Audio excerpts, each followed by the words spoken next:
So, thanks to the thanks to the organizers. So today I will give you an overview of how we can use human genome diversity to understand how humans have adapted to pathogen pressures. But also, by the end of my talk, I will show how this long-standing adaptation of humans to pathogen pressures or other phenotypes that we can discuss in the discussion have led to variation in terms of our immune responses. And I will end my talk by showing you a number of unpublished data about dissecting the different factors, genetic and non-genetic, that participate in immune response variation. So over the last 15 years in human genomics, we've learned a lot about, just starting by the sequencing of the human genome, that, though very interesting, in no way gave us information about what we need, that is genetic diversity between individuals and population. That's why there has been a number of consortia afterwards, like the International HapMap project or the 1000 Genomes, whose main goals were to discover diversity in individuals and populations, to provide a publicly available map of haplotype diversity to be used for both kind of very basic population genetic questions, but also medical genetics. So what we know today about this diversity in our species is that there is no sense to talk about a human genome reference sequence, because each of us differ to each other in this room regardless of our ethnic or geographic background at around 4 million single nucleotide polymorphisms. And each of us differs from the human genome reference sequence at 10,000 mutations that change the amino acid sequence. Each of us, we can have up to 300 genes that are disrupted, either by a stop codon or other kind of frame shift mutations, etc., raising questions about how some genes can be redundant, at least today. And each of us will have up to 100 mutations that have been associated already with a genetic disorder. Reason why we are healthy, at least most of us, is because they are heterozygotes. So, okay. A major question in human genomics now is to try to translate all these patterns of diversity between individuals and populations in phenotypes. How much of this genetic diversity is responsible for phenotypic diversity? So there's kind of classical approaches to understand that are based, the hypothesis working on diseased patients. Either clinical genetic approaches that in most cases are looking for rare variants in the population, but that they are highly penetrant and will hugely explain the phenotype. And despite this is kind of caricature, but it's just to give you an idea of the different approaches used. And at the other pole, genetic epidemiology approaches, or GWAS, by genome-wide association studies, where in most cases they try to identify variations that are common in the population, that we may have this mutation ourselves, and that they will slightly increase our chances to develop a disease. We are not at all working in these approaches. We are using other approaches that are based on healthy populations, healthy donors. We try to understand the naturally occurring patterns of diversity between individuals and populations. So for that, we use approaches based on population genetics, which, and you will see some examples of that, which we accompanied by cellular genomics approaches to try to understand, for example, the genetic basis of molecular phenotypes such as gene expression. And you will see an example of that. So the main questions that we address in the lab is to try to dissect and discern the respective impact of genomic forces such as mutation and recombination, demographic forces such as the particular history of a population, populations going through expansions or going through bottlenecks, and how natural selection, specifically natural selection imposed by pathogens, and how all this have shaped the patterns of genetic diversity, which in turn can be responsible for phenotypic variation both within a population and between different populations. So when looking at patterns of genetic adaptation, natural selection, or more specifically, population-specific positive selection, which means one mutation that increase in one population because this mutation, for example, protects against malaria and not in the other population, several years ago, we already showed that these cases are very rare in the human genome in terms that there's very few mutations that goes through population-specific events of positive selection, but when this happens, this will mainly alter either mutations that change the amino acid sequence or mutations that are located in cis-regulatory regions. Later on, we show that these rare events of population-specific positive selection can have as privileged targets genes involved in immune-related processes, kind of suggesting that functional variation in immunity-relation genes can be differently distributed between human populations, and this might explain some disparities in terms of susceptibility not only to infectious disease, but also to diseases that result from immune dysfunction, such as inflammation, autoimmunity, or allergies. So basically, why do we care about natural selection and immune responses? So first of all, because as you know, infectious diseases have been a major cause of mortality all over human evolution. As you can see here in these survival curves, that for example, here is the UK. In the end of the 19th century, just 38% of the population reached the age of 40. Today, almost everybody reached the age of 40, but still, in countries like Mozambique, also in the 2000s, just 50% of the population reached the age of 40. Second reason why do we care about selection and adopting an evolutionary perspective to understand immune response variation is because humans and individuals are variable in terms of immune responses, and we can use immune responses as a quantitative trait to try to understand why some of us, healthy people, are rather here, and why some of us, healthy people, we are rather here. Which are the lifestyle parameters, genetic parameters, epigenetic parameters that put some of us rather here than here? Could we use eventually this information to better adapt vaccine doses, for example, or to better understand people that are more prone to autoimmunity or inflammation?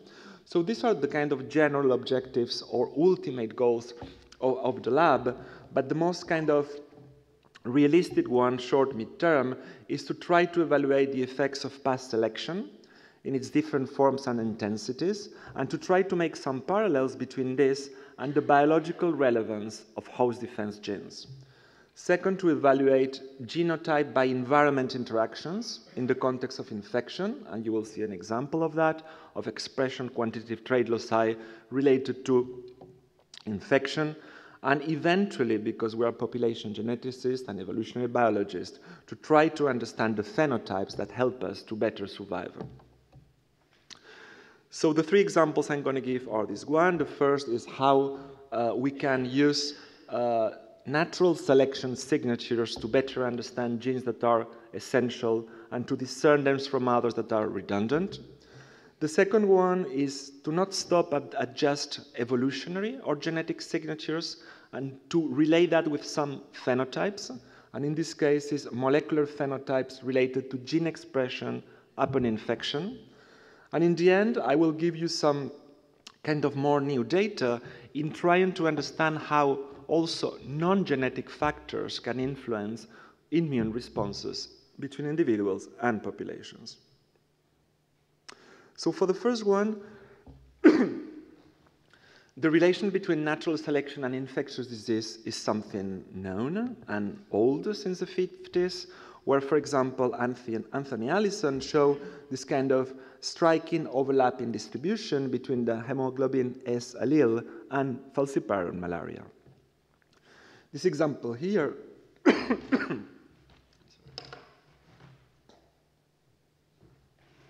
the second example is how a loss of function mutation in the Duffy antigen receptor chemokine can increase in frequency in the population, like in Africa here, where you can see that in Central Africa, this loss of function mutation reach almost 100% because it confers almost complete protection to vivax malaria. So over the last years, what we have done is to try to correlate the patterns of natural selection and the intensity of selection, and to make some predictions of how depending of how selection is acting on human genes, what we can learn in terms of immunology and in terms of prediction of how these genes will be involved in disease. Sorry. In other words, here you have the past, the present, chromosomes. Most mutations that appear always are neutral. There are some mutations that can appear that are deleterious here in black, and by purifying selection or negative selection will purge these deleterious mutations out of the population. So genes that evolve under a strong purifying selection are genes that accumulate very little functional diversity with respect to what you expect under neutrality. So genes that evolve under strong purifying selection are genes that are going to fulfill essential and non-redundant functions. And then when they accumulate functional variation, this variation must be deleterious or even lethal. That's why in the natural setting, they rarely accumulate functional variation. So they are going to be involved in severe disorders, and you will see how these predictions work. This is genetic adaptation in the large sense through different forms like positive selection. Just a mutation in red here will increase in frequency because it confers a selective advantage like protection against malaria, or the advantage of being heterozygote here, that is like the example I gave you about the HBS allele. So genes that evolve under adaptive processes through positive or balancing selection are genes in strong contrast with purifying selection, where novelty and diversity is favored, and they will pinpoint functions and mechanisms that have participated in our human adaptation. So over the last 10 years, we have been studying different families of innate immunity receptors, like the toll-like receptors, the knot-like receptors, and others. And more recently, we took a more kind of genome-wide approach, taking the whole set of genes involved in innate immunity in the large sense, around 1,500 innate immunity genes. So one of the first observations we did some years ago was, for example, when comparing here, you have different families of innate immunity sensors or receptors, and in color, you have the intensity of selection going from red under a strong purifying selection to blue, that is a relaxation of the selective constraint. That means that they can start to accumulate some functional variation, to gray, that means neutrality. So one of the first observations we did was this strong contrast between cell surface TLRs with endosomal TLRs. We show, for example, that endosomal TLRs that are mainly involved, as you know, in the sensing of nucleic acids, particularly from virus, evolve under very strong purifying selection, meaning essential, non-redundant, potentially involved in severe disorders, relative to cell surface TLRs, where there has been a strong relaxation of the selective constraint. The most extreme case is, for example, TLR5, where a stop codon mutation that acts in a dominant negative manner can reach up to 10% frequency in Europeans and 30% frequency in Middle Easterners and North Africans, showing that up to 30% of us were knocked out by TLR5, and this suggests that the function of TLR5, that is the sensing of flagellin or flagellated bacteria, is just redundant, which doesn't mean useless, of course, it means just redundant. When TLR5 is not there, another gene will take over. We have been extending this to, as I was saying before, at the genome-wide level, and here you will have, for example, the innate immunity genes that falls into the 1% of most constrained genes of the human genome, suggesting that they are participating in essential non-redundant functions. Proof of concept that these genes are likely to be involved in severe disorders is that for many of them, mutations in some of them have been already involved in severe, mostly pediatric disorders such as Mendelian susceptibility to mycobacterial diseases or herpes simplex encephalitis.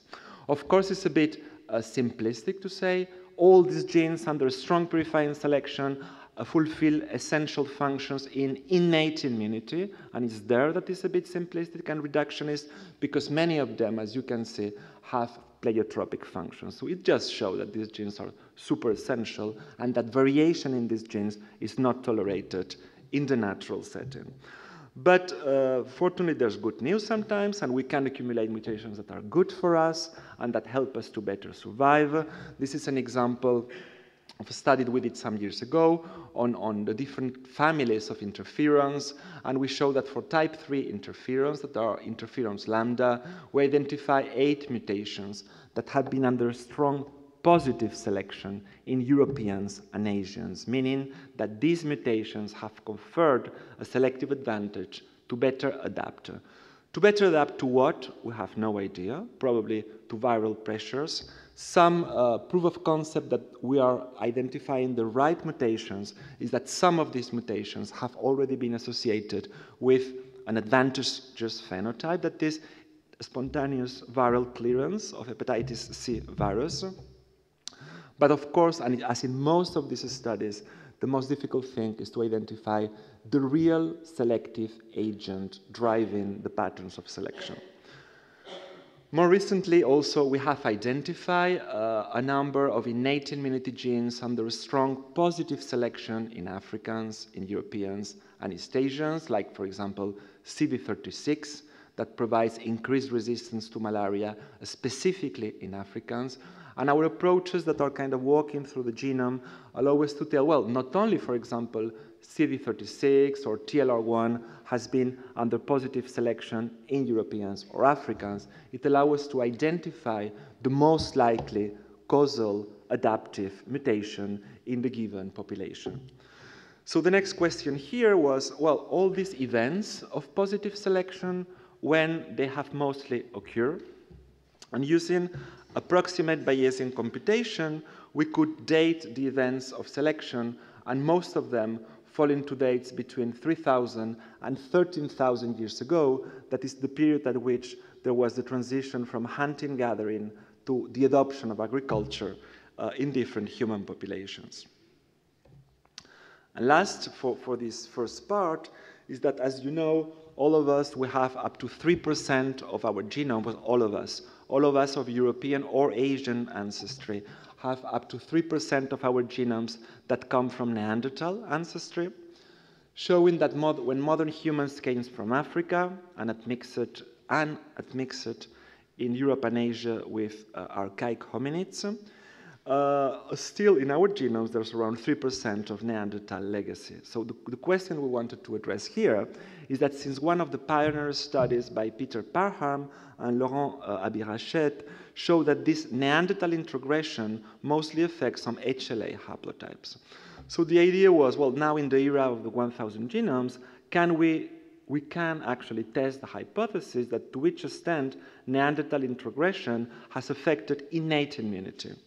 And actually, the answer was yes. And actually, innate immunity genes have higher Neanderthal ancestry, both in Europeans and in Asians, than the remainder of the genome.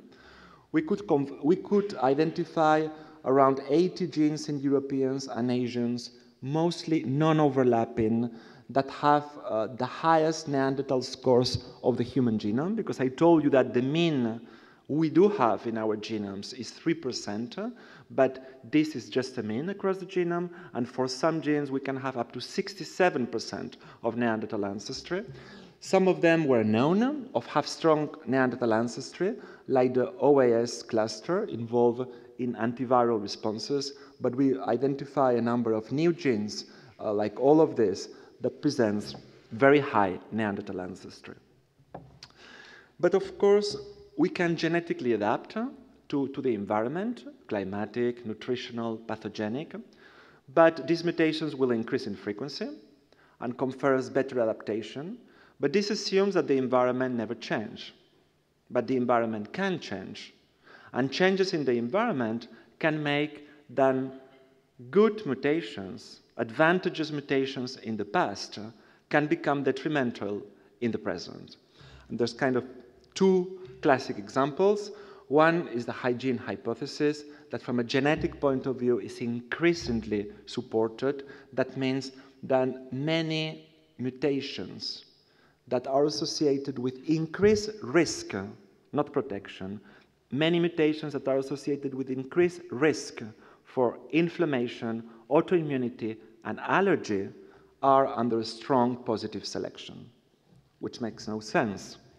But this strong positive selection is because they had been under positive selection because the hypothesis said to fight against infection. But today, with the kind of sterilization of some societies, the same mutations are responsible to the increased incidence of some autoimmune or inflammatory disorders.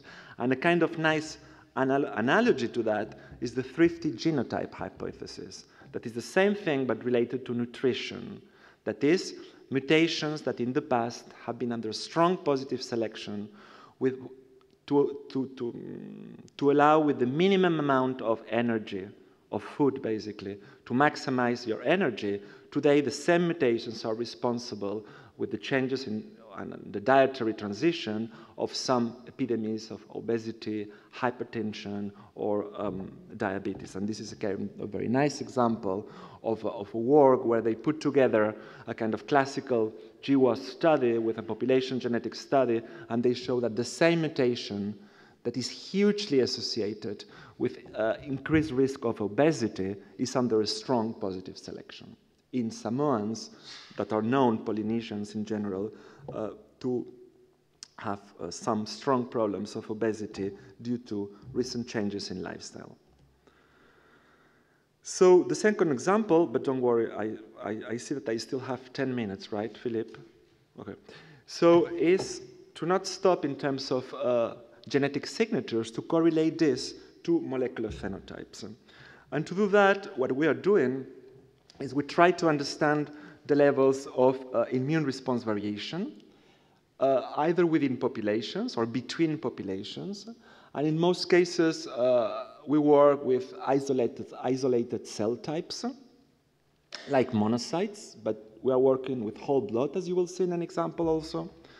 And basically, what we do is that we define the levels of expression at the steady state, but also for the same individuals, we can infect their cells with influenza, or we just activate the innate immunity system with LPS or poly-AC or whatever. The idea here is then, because we define the genetic architecture of these individuals, to correlate how genetics influence gene expression. And basically, this is the basis of the quantitative trail-of-site mapping.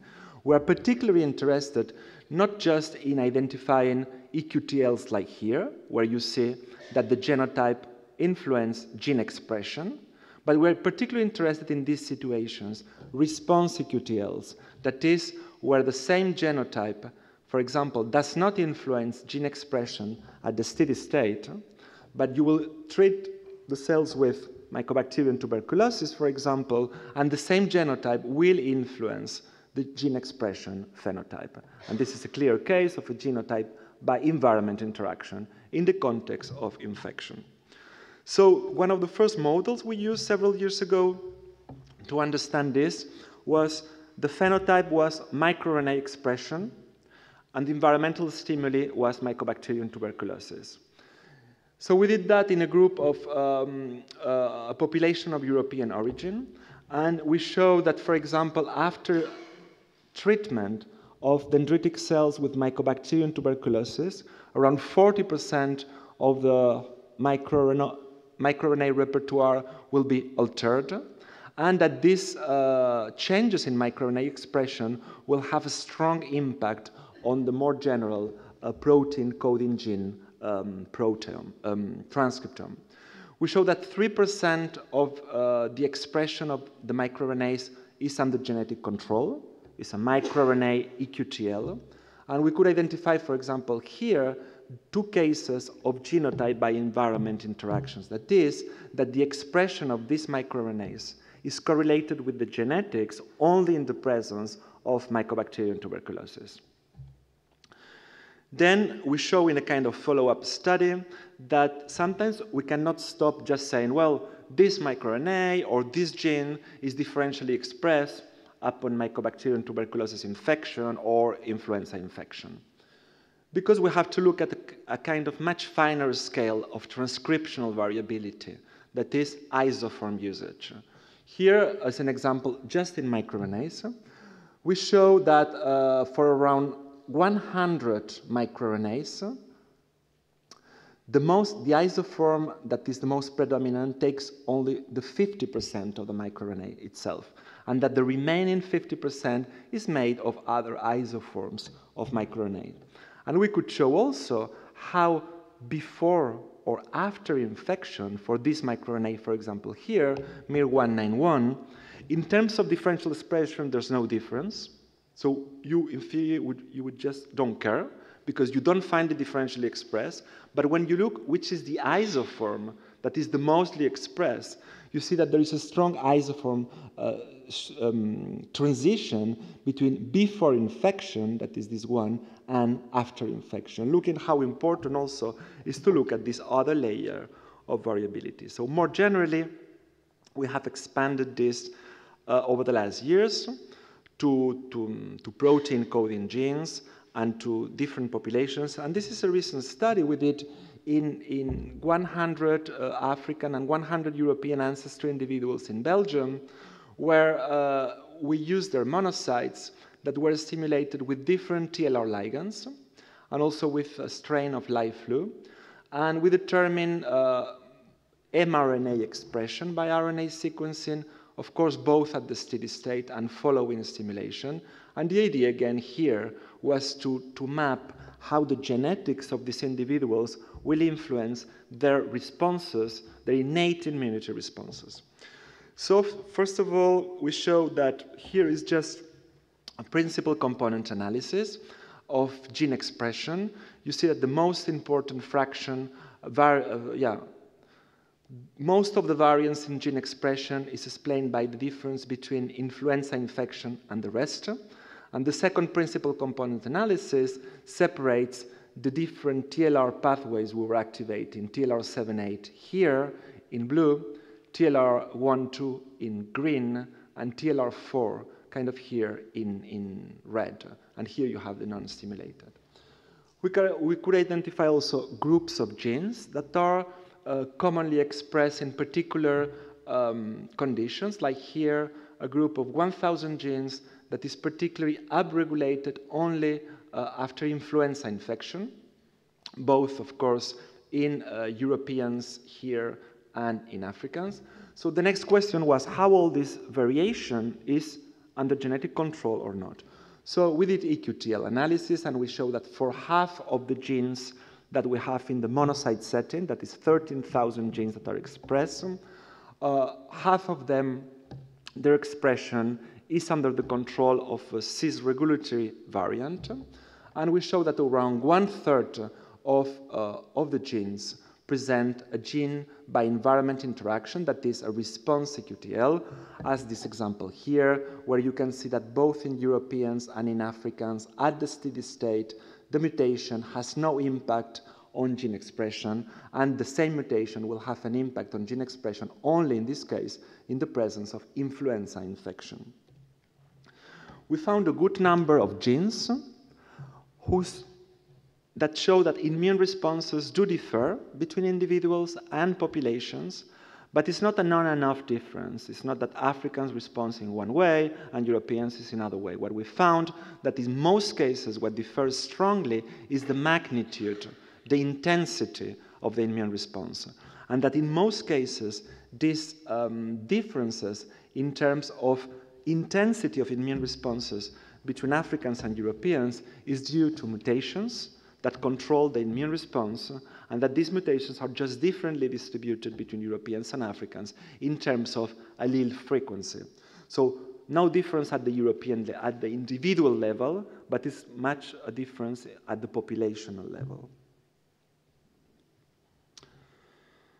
And this example is just to show you how sometimes a single mutation can be responsible for strong differences in immune responses between populations when it comes to be regulatory variation that transregulate genes. The problem of identifying mutations that are trans-CQTLs or master regulators is that you are bothered by the statistical burden of multiple testing, but we could identify a few. One is very well known, the interferon beta-1, and the others, it was new, is TLR1. We identify a mutation in TLR1 that drastically reduces NF-kappa B activity. This mutation is present in around 70% of Europeans and virtually absent in Africans. And this mutation controls in trans a network of almost 100 genes that makes that people that has this mutation have a reduced inflammatory response. We also show that this mutation is under a strong positive selection in Europeans, showing how reducing inflammation, reducing inflammatory responses has been an advantageous phenotype in Europeans. I have just 5 minutes. 3 or less. Okay, sorry. I realized that I spoke too much. So this is just a very 2 minutes example of how we can go away from just genetics and to try to identify other factors that drive immune response variation. There's a number of international consortia trying to respond this question. So how variable are healthy immune responses and which are the genetic and non-genetic factors participating in that in the UK, in the US, and in Europe. One of them is from Mihai Nete that is here, and another one was organized by Matthew Albert and myself in the Pasteur Institute. The idea is to try to understand the meaning of a healthy immune response, to define the parameters that characterize healthy immune responses in order to understand which is the threshold above which a healthy immune response can become pathological. So there's different studies over the last years that shows that host genetics influence immune responses through molecular phenotypes such as gene expression or protein production. Also how population ancestry influence immune responses. One of the studies is the one I just presented now. And also how also microbiome can also influence immune responses. Here the idea was to build a kind of powerful experimental setting to specifically address this question. That is 1,000 individuals divided in 5 decades of life and under 2 sexes, but in a very symmetrical manner. That means 5 groups of 200 individuals each, growing from 20 to 30, 30, 40, 60 to 70 years old, half men, half women, from which we have many types of biological materials, including nasal swabs and stools and skin biopsies, but most importantly, we have a 40 pages case report form of nutritional habits, past history, lifestyle, smoking, alcohol drinking, etc. And for each individual, we have whole blood, in this case, stimulated with around 30 different stimuli going from whole microbes to innate immunity stimulators and others. So we have started to define which are the transcriptional and protein profiles specific to each of these different ligands or pathogen stimulation. But in the last 30 seconds, I would like just to share with you some new data in terms of the impact of other non-genetic factors, influences in immune responses. In this case, again, the molecular phenotype is gene expression in the whole cohort, and gene expression following the stimuli with 4 different bacteria: E. coli, Staph aureus, BCG, Candida albicans, fungi, influenza, and a superantigen, and of course a steady state. Here you have the gene expression signatures, so non-stimulated here for 1,000 individuals, influenza here, but and the different bacteria, fungi, and the superantigen here. But you can see already, for example, here, how the 1,000 individuals that have been infected by flu, you can see why some individuals here are almost near non-responders, like the non-stimulated, and why others are here. So at the genome-wide level, what we have shown is that the factor that influences the most inter-individual variability in immune responses is the naturally occurring variability in immune cell types, right? That is this one. Followed by genetic factors that can explain up to 10% of gene expression variance, genetic factors both in cis or in trans, followed by sex, and finally by age. But this is, of course, again, a mean across all immune-related genes. When you go gene by gene, pathway by pathway, you can have very important differences. You can see that, for example, TLR1 expression is under a strong genetic control. But you can see, like, for example, the expression of STAT1 is very dependent on age, while the expression of STAT2 very dependent on sex.